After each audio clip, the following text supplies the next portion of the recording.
Not every monster crawls out of a dusty legend. Some are stitched straight from our worst fears. When Jeepers Creepers crashed onto screens in 2001, it didn't just add another creepy creature. It unleashed a new kind of terror. This wasn't your typical masked slasher or forgotten ghost story. The Creeper was something far more unnerving, alien yet ancient, personal yet impossibly distant. A nightmare that didn't just find you. It sensed you, judged you, and decided if you were worth keeping. That hit somewhere deep, somewhere primitive.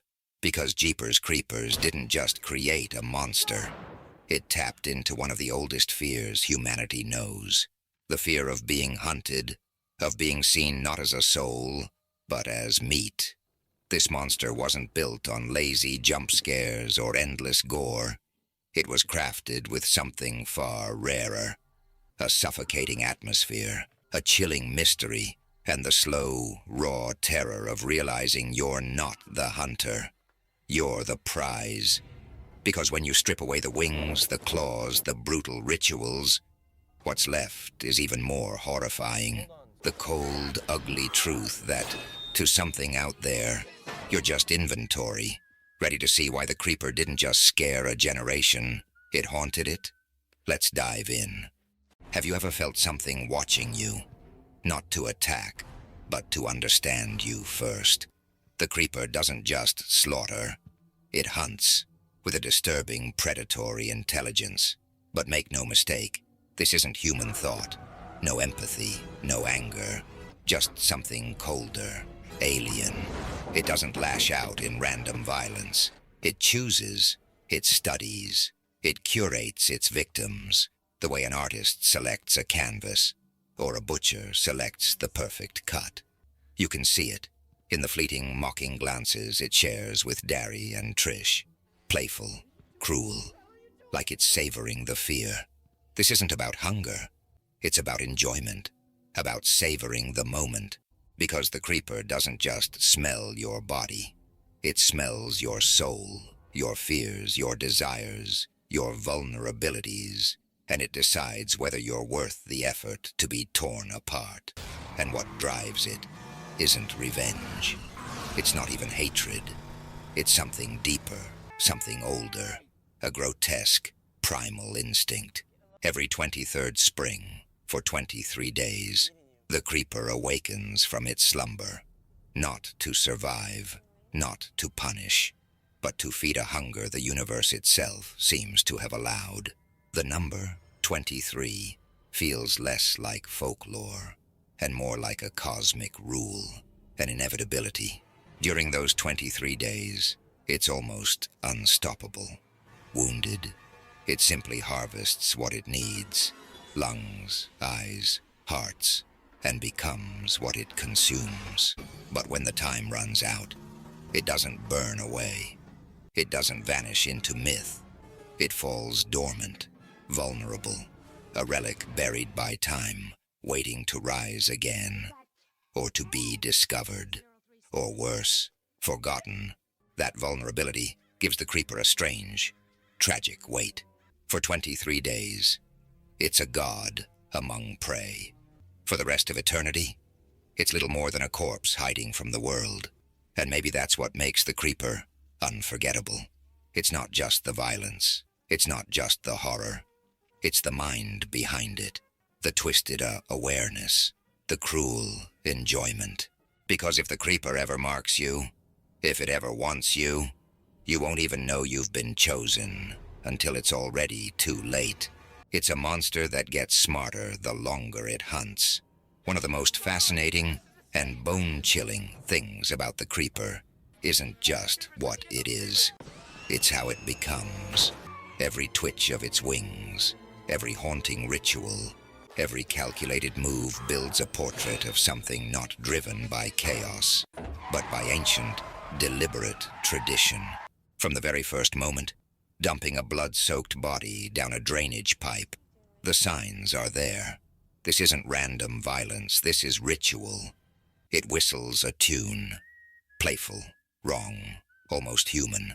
It preserves the bodies it harvests, sewing them beneath an abandoned church like grotesque art pieces. Every stitch, every grim tableau whispers the same truth, though. This creature doesn't just kill, it curates. And that's where the true horror creeps in. Not in the blood, but in the craftsmanship. The creeper isn't mindless, it's performing. Think about that brutal chase.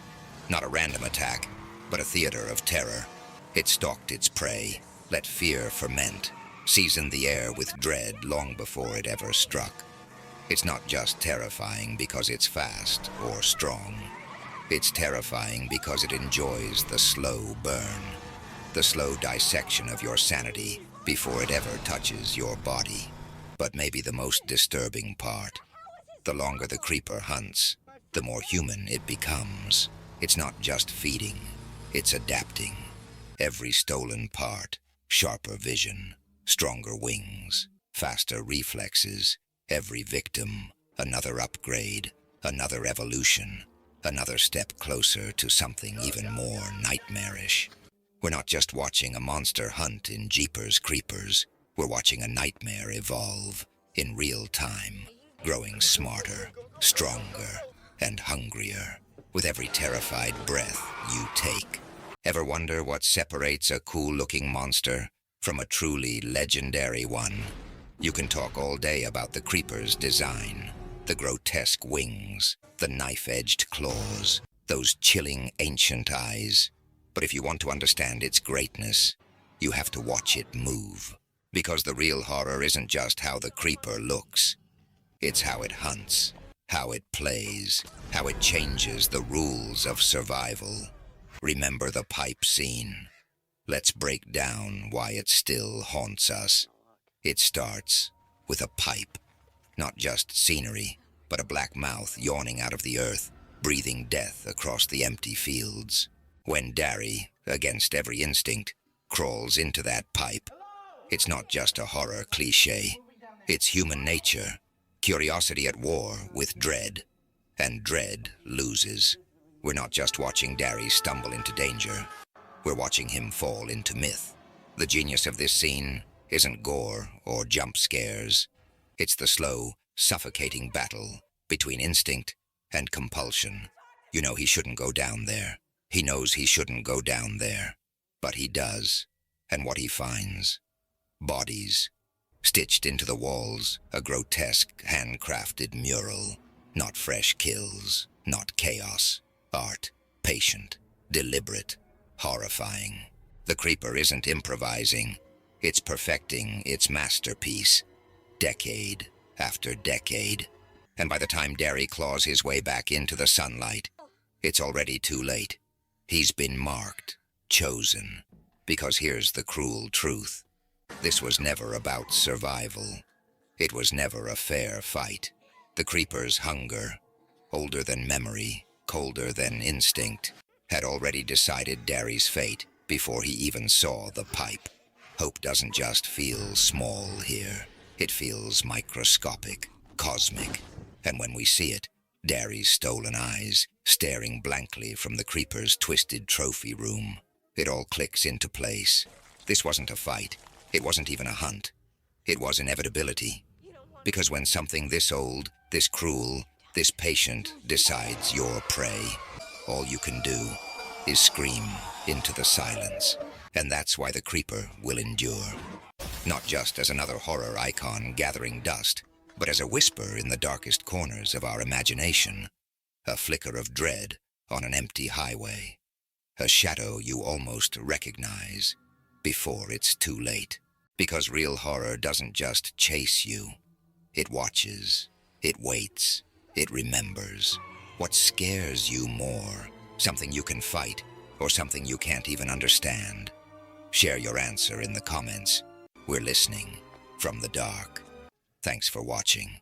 And remember, if you're ever driving a lonely highway and you hear a faint whistle cutting through the silence, don't look back.